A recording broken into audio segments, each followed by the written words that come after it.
ሰላም እንዴት አላችሁ የኢትዮ ታይምስ ቤተሰቦች ለሰዓቱ የተመረጡ አዳዲስ መረጃዎችን ይዘንላችሁ ቀርበናል። ከመረጃዎቻችን መካከልም የኤርትራ ጦር በትግራይ አዋሳኝ በዛላምበሳ አቅራቢያ ከፍተኛ ወታደራዊ ግንባታ ማከናወኑ ተሰምቷል። የኤርትራ ወታደራዊ ግንባታ ካለፈው ዓመት አንጻርም ከ10 እጥፍ በላይ ማደጉ ነው የተጠቆመው። ይህ በእንዲህ እንዳለም የትግራይ ጊዜያዊ አስተዳደር በፌዴራል መንግስቱ ሙሉ ለሙሉ ፈርሶ በሌላ ሊተካ እንደሚችል መረጃዎች ወጥተዋል። በትግራይ ክልልም ከፕሪቶሪያው ስምምነት በኋላ ትጥቅ ያልፈቱ ከ250 ሺህ በላይ ታጣቂዎች ዛሬም በካምፕ ተቀምጠው እንደሚገኙ ተሰምተዋል። በፕሪቶሪያው ስምምነት መሰረት በአንድ ወር ውስጥ ሁሉም ታጣቂ ትጥቁን አስረክቦ ወደ ማህበረሰቡ መቀላቀል ቢኖርበትም እስካሁን 25 በመቶውን ብቻ ማድረግ እንደተቻለ ነው የተገለጸው። አቶ ጌታቸው ረዳ በበኩሉ አሁንም የትግራይ ጊዜያዊ አስተዳደር ፕሬዝዳንት እኔ ነኝ ብሏል። ይህን መረጃ በዜናችን በዝርዝር እናስደምጣችኋለን። ዛሬ ማታ ከምሽቱ 3 ሰዓት ከ55 ደቂቃ አካባቢ በሬክተር ስኬል 6 የተመዘገበ የመሬት መንቀጥቀጥ መከሰቱን ተከትሎ በአዲስ አበባ ዩኒቨርሲቲ የጂኦፊዚክስ ስፔስ ሳይንስና አስትሮኖሚ ኢንስቲትዩት በስነ ምድር ትምህርት ቤት መሬት መንቀጥቀጥ ሳይንስ መምህርና ተመራማሪ ፕሮፌሰር አታላይ አየለ አስተያየታቸውን ሰጥተዋል። በአስተያየታቸውም የመሬት መንቀጥቀጥ አደጋው በአመዛኙ እየቀነሰ ሊሄድ እንደሚችል ገልጸዋል። ይህን መረጃም በዜናችን በዝርዝር እናስደምጣቸዋለን። ተቃውሞ የተነሳበት የቤንሻንጉል ጉሙዝ ህገ መንግስት ማሻሻያ ያስፈለገው አካታች እንዲሆን ነው። ከምርጫ ጣቢያና ከምርጫ ክልል ጋር የሚያገናኘው የለም ሲል ክልሉ አስተባብሏል። በክልሉ በሚንቀሳቀሱ ፖለቲካ ፓርቲዎች ተቃውሞ የተነሳበትና ተቃዋሚዎችም ለእስር የተዳረጉበት የቤንሻንጉል ጉሙዝ ህገ መንግስት ማሻሻያ ያስፈልገው ብሔራዊና አካታችን እንዲሆኑ ነው። ከምርጫ ጣቢያና ከምርጫ ክልል ጋር የሚያገናኘው የለም ሲሉ ነው የክልሉ የፍትህ ቢሮ ኃላፊ መሐመድ ሐሚድ ያስተባበሉት። በዝርዝር የምንመለከተው ሌላኛው ርዕሰ መረጃችን ነው። ከነዚህ መረጃዎች በተጨማሪ ሩዋንዳ ከቤልጂየም ጋር ያላትን ዲፕሎማሲያዊ ግንኙነት እንዳቋረጠችና ሁሉም የቤልጂየም ዲፕሎማቶች በ48 ሰዓታት ውስጥ አገሪቱን ለቀው እንዲወጡ ትዕዛዝ ማስተላልፏል። ሀውቲዎች በአሜሪካ ግዙፍ የጦር መርከብ ላይ ጥቃት እንደፈጸሙ መግለጻቸውን እንዲሁም ወደ ጦርነት የሚወስዱ መንገዶች በፍጥነት ይዘጋጉ በሚል ርዕስ በሪፖርተር የተዘጋጀውን መረጃና ሌሎችን በዝርዝር የምንመለከታቸውን ጉዳዮች አካተናል። ቻናላችን ሰብስክራይብ በማድረግ የደወል ምልክቷን በመጫንና መረጃውም ለብዙዎች እንዲዳርስ ላይክ በማድረግ እስከ መጨረሻው አብራችሁን ቆዩ።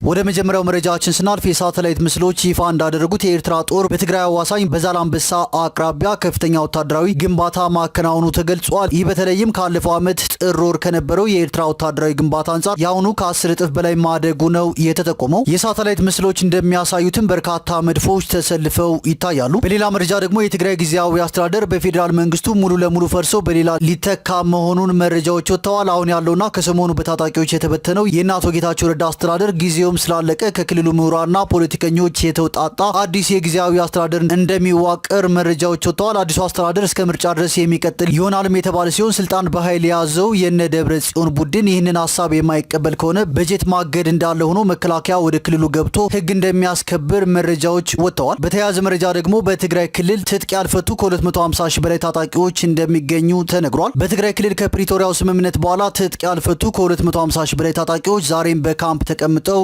እንደሚገኙ ተነግሯል። በፕሪቶሪያው ስምምነት መሰረት በአንድ ወር ጊዜ ውስጥ ሁሉም ታጣቂ ትጥቁን አስረክቦ ወደ ማህበረሰቡ መቀላቀል ቢኖርበትም እስካሁን 25 በመቶውን ብቻ ማድረግ እንደተቻለ ነው የተገለጸው። የጊዜያዊ አስተዳደሩ ፕሬዝዳንት አቶ ጌታቸው ረዳ ለዓለም አቀፍ ዲፕሎማቶች በእንግሊዝኛ ቋንቋ በሰጡት ሀሳብ ላይ ግዙፍ ታጣቂ ኃይል በካምፕ ውስጥ እንደሚገኝ አንስተው ትጥቅ ለማስፈታት በሚሰራው ስራ ላይ በዶክተር ደብረጽዮን ገብረ ሚካኤል የሚመራው የህወሓት አንጃ እክል ሆኖብናል ማለታቸውም አይዘነጋም። ፕሬዝዳንቱ አክለውም ከመድፍና ከታንክ ውጭ ያለውን ሁሉንም ነፍስ ወከፍና የቡድን መሳሪያ እንደያዙ ተናግረዋል። ብሔራዊ ተሃድሶ ኮሚሽን በመልሶ ማቋቋም ዲዲአር ፕሮግራም በሺዎች የሚቆጠሩ ታጣቂዎችን ወደ ህብረተሰቡ ቀላቅያሉ ማለቱም ይታወሳል። ይህ በእንዲህ እንዳለም ወደ ጦርነት የሚወስዱ መንገዶች በፍጥነት ይዘጋጉ የሚል መልእክት እየተላለፈ ነው። ከአንዱ ግጭት ወደ ሌላው የሚደረገውን ጥድፊያ በቅጡ ማስቆም ባለመቻሉ አሁንም በኢትዮጵያ ምድር አደጋ እያንዣበበ ይገኛል። ከዚህ ቀደም በትግራይ ክልል ተጀምሮ አማራና አፋር ክልሎችን ያዳረሰው አውዳሚ ጦርነት በፕሪቶሪያ ስምምነት ተገቶ የሰላም ጭላንጭል መታየት ቢጀምርም አሁን በትግራይ ኃይሎች መካከል በተነሳ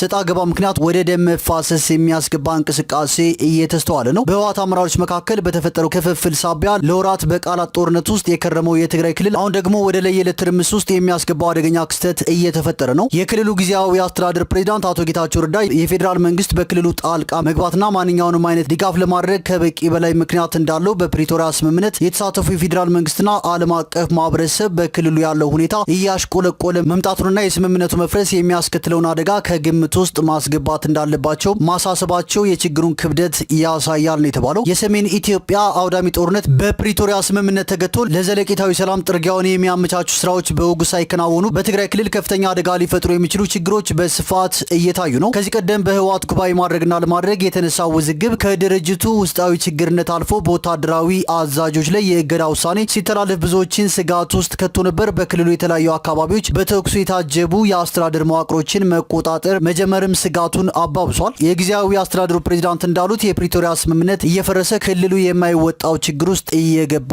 ይመስላል። የተለመደው የሴራ ፖለቲካ እየቀደመ ለንግግርና ለድርድር ቅድሚያ ከመስጠት ይልቅ ጉልበት መፈታተሽ ውስጥ እየተገባ የህዝብ መከራና ስቃይ ተባብሶ እንደሚቀጥል አያጠራጥርም። አሁን እየታየ ያለው በስጋት የተወጠረ አየር የሚያመለክተው የፖለቲከኞቹ አለመግባባት ወደ ጸጥታ ኃይሉ ሊያመራ እንደሚችል ነው። በትግራይ ክልል ጊዜያዊ አስተዳደሩን በሚመሩትና በተቃራኒ በቆሙት ኃይሎች መካከል የተፈጠረው አለመግባባት በብዙዎች ዘንድ ከስልጣን ጋር በተያያዘ እንደሆነ መላምት ቢያሳድርም በስተጀርባው የውጭ ኃይሎች እንዳሉበት ሲጠረጠር ደግሞ ያስደነግጣል ነው የተባለው። በክልሉ ከአቅም በላይ የሆነ ችግር አጋጥሟል መባሉ ምን እየተካሄደ ነው ያሰኛል። ፖለቲከኞቹ በውጭ ኃይሎች ግፊትና ድጋፍ በፕሪቶሪያ ስምምነት አውዳሚው ጦርነት መቆሙ መከራና ስቃይ ውስጥ ለነበረው ህዝብ እፎይታ መፍጠሩ የተሰማቸው አይመስልም። በፕሪቶሪያ ስምምነት መሰረት በቅደም ተከተልና በስክነት አስፈላጊዎቹ ተግባራት እንዲከናወኑ በማድረግ ያጠላውን ስጋት መግፈፍ ሲገባቸው ለንጹሃን እልቂትና ለንብረት ውድመት የሚዳርገው ጦርነት እንደገና እንዲቀሰቀስ ምቹ መደላድል ሲፈጥሩ እንደማየት የሚያሳዝን ነገር የለም። በንግግርና በድርድር ሊፈታ የሚችል አለመግባባትን በማጦዝ ወደ ጦርነት ነጋሪት ጉሰማ መግባት ሊያበቃ የግድ ይላል በማለት ሪፖርተር በማህበራዊ ድረገጹ አስነብቧል። መረጃው በመጨረሻም ከእንዲህ አይነቱ አደገኛ ሁኔታ ውስጥ በመውጣት ሁሉን አቀፍ ንግግርና ድርድር ለማድረግ የሚያግዙ መድረኮችን ማመቻቸት ይገባል። አሁን በተያዘው ሁኔታ የሚቀጥል ከሆነ ኢትዮጵያ ለአካባቢው ጭምር እጅግ አደገኛ ጥፋት የሚያስከትል ጦርነት ውስጥ እንደምትገባ ለመገንዘብ ውጤቱ ከባድ ኪሳራ ነው። በመሆኑም ወደ ጦርነት የሚወስዱ መንገዶች በፍጥነት ይዘጋጉ በማለትም ሪፖርተር አስነብቧል። አቶ ጌታቸው ረዳ በበኩሉ አሁንም የትግራይ ክልል ጊዜያዊ አስተዳደር ፕሬዝዳንት እኔ ነኝ የሚል መልእክት አስተላልፈዋል። አቶ ጌታቸው ረዳ ማህተሙም እኔ ጋር ነው ያለው ሲሉ ከሪዮት ሚዲያ ጋር በነበራቸው ቆይታ ተናግረዋል። ወደ ቀጣዩ መረጃችን ስናልፍ አሜሪካ ቅዳሜ ዕለት በየመን በፈጸመችው የአየር ጥቃት 53 ሰዎች መገደላቸውና 98 ሰዎች መቁሰላቸው ይታወሳል። ይህን ተከትሎ ታዲያ ሀውቲዎች በአሜሪካ ግዙፍ የጦር መርከብ ላይ ጥቃት መፈጸማቸውን ገልጸዋል። ጥቃቱ 53 የመናውያን ለሞቱበት የቅዳሜው የአሜሪካ የአየር ድብደባ አጸፋ መሆኑንም አስታውቀዋል። በኢራን ድጋፍ እንደሚደረግለት የሚታመነው ሀውቲ በዛሬው ዕለት ባወጣው መግለጫ በቀይ ባህር በምትገኘውና አውሮፕላን ተሸካሚዋ ዩኤስኤስ ሃሪ ቱርማን መርከብ ላይ በ24 ሰዓት ውስጥ 2 ጊዜ ጥቃት ማድረሱን ጠቁሟል። ቡድኑ በመርከቧ ላይ ጥቃት ለማድረስ 18 ሚሳኤሎችንና ድሮኖችን መጠቀሙን ቢገልጽም ጉዳት ስለመድረሱ ያለው ነገር የለም ብሏል። ፍራንስ 24 በዘገባው አሜሪካን በሀውቲዎች ተፈጽሟል ስለተባለው ጥቃት እስካሁን ማረጋገጫ አልሰጠችም። በቅዳሜው የአሜሪካ የአየር ጥቃት ህይወታቸው ካለፈው የመናውያን ህጻናትና ሴቶች እንደሚገኙበት ያስታወቀው ሀውቲዎች የሚቆጣጠሩት የጤና ሚኒስቴር 93 ሰዎች መቁሰላቸውንም አመላክቷል። የሀውቲ ቃል አቀባይ አሜሪካ በሀገራችን ላይ የምታደርገውን ወረራ ለማስቆም የምንፈጽመው ጥቃት ይቀጥላል ሲል በቴሌግራም ገጹ አስፍሯል። የትራምፕ አስተዳደር በበኩሉ ታጣቂ ቡድኑ በቀይ ባህር በሚጓዙ መርከቦች ላይ የሚፈጽመውን ጥቃት ካላቆመ ከባድ ዋጋ ይከፍላል በማለትም ዛቻ አሰምቷል። ከየመን የወጡ ዘገባዎች ዋሽንግተን በትናንትናው ዕለትም በሆዴዳ በሚገኝ የጥጥ ማዳመጫ ፋብሪካ ላይና በሀውቲዎች ከተያዘች ከአንድ ዓመት በላይ ባስቆጠረችው ጋላክሲ ሌደር መርከብ ላይ ጥቃት ማድረሳቸውን አመላክተዋል። የሀውቲዎች መሪ አብዱ ማሊክ አል ሁቲ የመናውያን በዛሬው ዕለት በአደባባይ የአሜሪካን ጥቃት እንዲያወግዙም ጥሪ አቅርበዋል። የመንግስታቱ ድርጅት በበኩሉ አሜሪካም ሆነች የየመኑ ሀውቲ ውጥረት ከሚያባብስ እርምጃ እንዲቆጠቡ አሳስበዋል። ሀውቲዎች እስራኤል በጋዛ ጦርነት ከጀመረች አንስቶ ለፍልስጤማውያን አጋርነታቸውን ለማሳየት በቀይ ባህር በሚጓዙ መርከቦች ላይ ከ100 በላይ የሚሳኤልና ድሮን ጥቃቶችን ፈጽመዋል። በቅርቡም እስራኤል ወደ ጋዛ የትኛውም ድጋፍ እንዳይገባ ማገዷን ተከትሎ የ4 ቀናት ቀነ ገደብ መስጠታቸውና ዳግም ጥቃት ማድረስ እንደሚጀምሩ መዛታቸውም አይዘነጋም። ዳግም ወደ ነጩ ቤተ መንግስት ከተመለሱ በኋላ በየመን የአየር ድብደባ እንዲፈጸም ያዘዙትና ቁጭ ብለው ጥቃቱን የተመለከቱት የአሜሪካው ፕሬዚዳንት ዶናልድ ትራምፕ ሀውቲዎችን ሲኦል ይዘንብባቸዋል ሲሉ በመርከቦች ላይ የሚያደርሱትን ጥቃት እንዲያቆሙ አሳስበዋል። ፕሬዚዳንቱ ኢራን ለቡድኑ የምታደርገውን ድጋፍ እንድታቆምም ማስጠንቀቃቸው ተዘግቧል። የኢራን አብዮታዊ ዘብ አዛዡ ሆሴን ሳላሚ ኢራን ጦርነት አታውጅም፣ የትኛውም አካል ከገፋፋት ግን ተገቢና ወሳኝ ምላሽ ትሰጣለች ብለዋል። የፍልስጤም ሐማስም አሜሪካ በየመን የምትፈጽመው የአየር ድብደባ ዓለም አቀፍ ሕግን የጣሰና ሉዓላዊነትን የተዳፈረ ነው በሚል ለሀውቲ ድጋፉን ገልጿል። ወደ ቀጣዩ መረጃችን ስናልፍ ተቃውሞ የተነሳበት የቤንሻንጉል ጉሙዝ ህገ መንግስት ማሻሻያው ያስፈልገው አካታች እንዲሆን ነው፣ ከምርጫ ጣቢያና ከምርጫ ክልል ጋር የሚያገናኘው የለም ሲል ክልሉ አስተባብሏል። በክልሉ በሚንቀሳቀሱ ፖለቲካ ፓርቲዎች ተቃውሞ የተነሳበትና ተቃዋሚዎችም ለእስር የተዳረጉበት የቤንሻንጉል ጉሙዝ ህገ መንግስት ማሻሻያው ያስፈልገው ህብረ ብሔራዊና አካታች እንዲሆን ነው፣ ከምርጫ ጣቢያና ከምርጫ ክልል ጋር የሚያገናኘው የለም ሲሉ የክልሉ የፍትህ ቢሮ ኃላፊ መሐመድ ሐሚድ አስተባብለዋል። የቤንሻንጉል ጉሙዝ ክልል የፍትህ ቢሮ ኃላፊ መሐመድ ሐሚድ ከክልሉ የቴሌቪዥን ጣቢያ ጋር ባደረጉት ቃለ ምልልስ የማሻሻያ ሐሳቡ መነሻ የክልሉ ካቢኔ መሆኑን ጠቅሰው ሁለት ተፎካካሪ ፓርቲዎች ባሉበት ውይይት ተደርጎ በአብላጫ ድምጽ መጽደቁን አመልክተዋል። በተሻሻለው ህገ መንግስት የምክር ቤት መቀመጫ ወንበር ከ100 ወደ 165 ከፍ መደረጉን ገልጸው ይህም የህብረተሰቡን ማህበራዊና ኢኮኖሚያዊ ፍላጎት ላይ ተመስርቶ መደረጉን አስታውቀዋል። ከተፎካካሪ ፓርቲዎች የምርጫ ጣቢያ እያፈረሳችሁ እንደ አዲስ እያደራጃችሁ ነው በሚል ቅሬታዎች ይነሳሉ፣ ነገር ግን ከምርጫ ጣቢያና ከምርጫ ክልል ጋር የሚያገናኘው የለም ሲሉም ገልጸዋል። በተያያዘ መረጃ ደግሞ ያለመከሰስ መብታቸው የተነሳው የቤንሻንጉል ጉሙዝ ክልል ምክር ቤት አባል ለመጀመሪያ ጊዜ ፍርድ ቤት ቀርበዋል። የቤንሻንጉል ጉሙዝ ክልል ምክር ቤት ቅዳሜ ዕለት ባካሄደው አስቸኳይ ጉባኤ ያለመከሰስ መብታቸው የተነሳው የምክር ቤት አባል አቶ ዮሐንስ ተሰማ ከአንድ ሳምንት እስር በኋላ ለመጀመሪያ ጊዜ ፍርድ ቤት ቀርበዋል። አቶ ዮሐንስ የቀረቡበት የአሶሳ ዞን የመጀመሪያ ደረጃ ፍርድ ቤት በምክር ቤት አባሉ ላይ 14 የምርመራ ቀናትን መፍቀዱን ባለቤታቸውና አንድ የፓርቲው ምንጭ ተናግረዋል። ዛሬ መጋቢት 8 ቀን 2017 ዓ.ም ፍርድ ቤት የቀረቡት የተቃዋሚው ቦሮ ዲሞክራሲያዊ ፓርቲ ቦዴፓ አመራር አቶ ዮሐንስ በምክር ቤት አባልነታቸው ያገኙት ያለመከሰስ መብት ሳይነሳ በቁጥጥር ስር የዋሉት የካቲት 30 ነበር። አቶ ዮሐንስ በቁጥጥር ስር የዋሉት ቦዴፓን ከወከሉ ሁለት የምክር ቤት አባላት ጋር በመሆን የተሻሻለው የክልሉ ህገ መንግስትና የተወካዮች ብዛት ያሻሻሉት አዋጆች ተፈጻሚ እንዳይሆኑ ለህገ መንግስት ጉዳዮች አጣሪ ኮሚቴ አቤቱታ ካቀረቡ ከ5 ቀናት በኋላ ነበር። የምክር ቤት አባሉ ከታሰሩ በኋላ ቃላቸውን እንዲሰጡ በመርማሪ ፖሊሶች ቢጠየቁም ያለመከሰስ መብታቸው ሳይነሳ ይህንን እንደማያደርጉ ሲገልጹ መቆየታቸውን ምንጮች ተናግረው ነበር። የቤንሻንጉል ጉሙዝ ክልል ፍትህ ቢሮ ለክልሉ ምክር ቤት ባቀረበው ጥያቄ መሰረትም ከትናንት በስቲያ ቅዳሜ መጋቢት 6 ቀን 2017 ዓ.ም የአቶ ዮሐንስ ያለመከሰስ መብት ተነስቷል። የምክር ቤት ያለመከሰስ ክልላቸው እንዲነሳ የተጠየቀው አቶ ዮሐንስ አቤቱታ ያቀረቡባቸው የአዋጅ ማሻሻያዎች ከጸደቁበት የምክር ቤት ጉባኤ በኋላ በተፈጸሙ ድርጊቶች በመጠርጠራቸው እንደሆነም የምክር ቤቱ መረጃ ያመለክታል። የፍትህ ቢሮ ኃላፊ አቶ መሐመድ ሐሚድ በአስቸኳይ ጉባኤው ላይ ተገኝተው ከጠቀሷቸው ድርጊቶች መካከል ግጭትን የሚቀሰቅሱ የክልሉንና የምክር ቤቱን ክብር የሚነኩና ሞገሱን ዝቅ የሚያደርጉ መረጃዎችን በማህበራዊ ሚዲያ ማሰራጨታቸው የሚለው ይገኝበታል። ይህ ድርጊታቸውም ህዝብን ለብጥብጥ የሚያነሳሳ እንደሆነ የቢሮ ኃላፊው እንደተናገሩ ምክር ቤቱ በፌስቡክ ገጹ ባሰፈረው መረጃ ጠቅሷል። አቶ ዮሐንስ ብሔርን ከብሔር ለማጋጨትና ለመነጠል የማነሳሳት ስራ በመስራትና ሐሰተኛ መረጃዎችን በማሰራጨት እንደተጠረጠሩም ተገልጿል።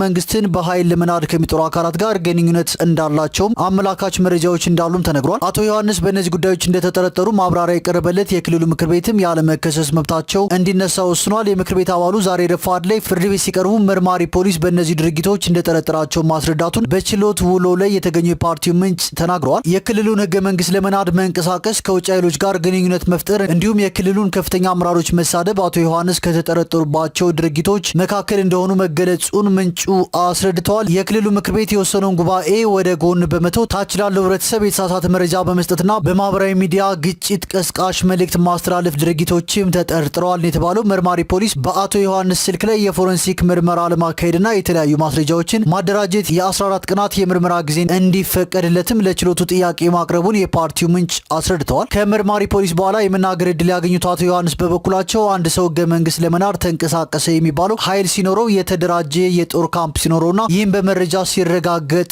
እንደሆነ ለፍርድ ቤቱ ተናግረዋል። የእኛ ድርጅት እንደ ግለሰብም ይህንን አናሟላም፣ የዚህም ተሳታፊ አይደለንም፣ እንዲሁም ህገ መንግስት ለመናድ ያደረኩት ነገር የለም ሲሉ ራሳቸውን መከላከላቸውንም ምንጩ ገልጸዋል። ከውጭ ኃይሎች ጋር ግንኙነት መፍጠር በሚል የተገለጸውን በተመለከተም የውጭ ኃይል የተባለው አካል የትኛው እንደሆነ በግልጽ አለመጠቀሱን በማንሳት መልስ ሰጥተዋል። የምክር ቤት አባሉ በራሳቸው የፌስቡክ ገጽ ካሰፈሯቸው ጽሁፎች መካከል የሚያስጠይቅ ካለ እንዲቀርብ ጠይቀው ሐሰተኛ አካውንቶች የሚባሉት እኔንም ድርጅቴን አይወክሉም ሲሉ መናገራቸውንም ምንጩ ጠቅሰዋል። እንደ ምንጩ ገለጻ መርማሪ ፖሊስ ያነሳቸው ጉዳዮች የዋስትና መብት እንደማያስከለክሉና የምርመራ ጊዜ የሚያስፈልግ ከሆነም ይሰራል የተባለው ማጣራት 14 ቀናትን የማይወስዱ መሆናቸውንም አቶ ዮሐንስ ተናግረዋል። ለዚህ ምላሽ የሰጠው መርማሪ ፖሊስ በበኩሉ አቶ ዮሐንስ የተጠረጠሩበት ከውጭ ኃይሎች ጋር ግንኙነት የመፍጠር ድርጊትን ለመመርመር ከ14 ቀናት ውጪ በቂ አይደለም ማለቱንም አስረድተዋል።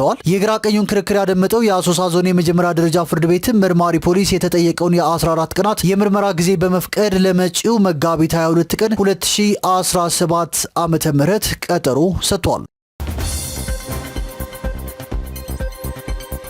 ወደ ቀጣዩ መረጃችን ስናልፍ ዛሬ ማታ በአዲስ አበባ ከተማ ከምሽቱ 3 ሰዓት ከ55 ደቂቃ አካባቢ በሬክተር ስኬል 6 የተመዘገበ የመሬት መንቀጥቀጥ መከሰቱን ተከትሎ በአዲስ አበባ ዩኒቨርሲቲ የጂኦፊዚክስ ስፔስ ሳይንስና አስትሮኖሚ ኢንስቲትዩት በስነ ምድር ትምህርት ቤት መሬት መንቀጥቀጥ ሳይንስ መምህርና ተመራማሪ ፕሮፌሰር አታላይ አየለ በድጋሚ አስተያየታቸውን ሰጥተዋል። በአስተያየታቸውም የመሬት መንቀጥቀጥ አደጋው በአመዛኙ እየቀነሰ ሊሄድ እንደሚችል ገልጸዋል። አክለውም ክስተቱ መቼ መቋጫ ሊያገኝ እንደሚችል አይታወቅም በማለት አስረድተዋል። ይሁን እንጂ ከቅርብ ጊዜ ወዲህ ሁነቱ እየቀነሰ መምጣቱን ማስተዋል ተችሏል ሲሉም ተናግረዋል። ክስተቱ ተፈጥሯዊ በመሆኑ ብዙም ማህበረሰቡ ሊሰጋ አይገባም ሲሉም አክለዋል። ፕሮፌሰሩ በተጨማሪም በከሰም ስኳር ፋብሪካ ላይ የደረሰውንና ሌሎች በሰዎች ላይ የደረሱትን ጉዳቶች በማስታወስ አሁን ባለው ተፈጥሯዊ ክስተት ከዚህ የከፋ ነገር ይመጣል ተብሎ አይገመትም ብለዋል። በቀጣይ ሊከሰቱ ከሚችሉ አደጋዎች ከግንባታና ከሌሎች ጉዳዮች ጋር በተያያዘም መጠንቀቅ ይገባል ሲሉ ምክረ ሀሳባቸውን አቅርበዋል። ከቅርብ ጊዜ ወዲህ እየተስተዋለ የመጣው የመሬት መንቀጥቀጥ ወይም ንዝረት ቀጣይነቱን በተመለከተ መተንበይ አዳጋች እንደሚያደርገውም ተመራማሪው ተናግረዋል።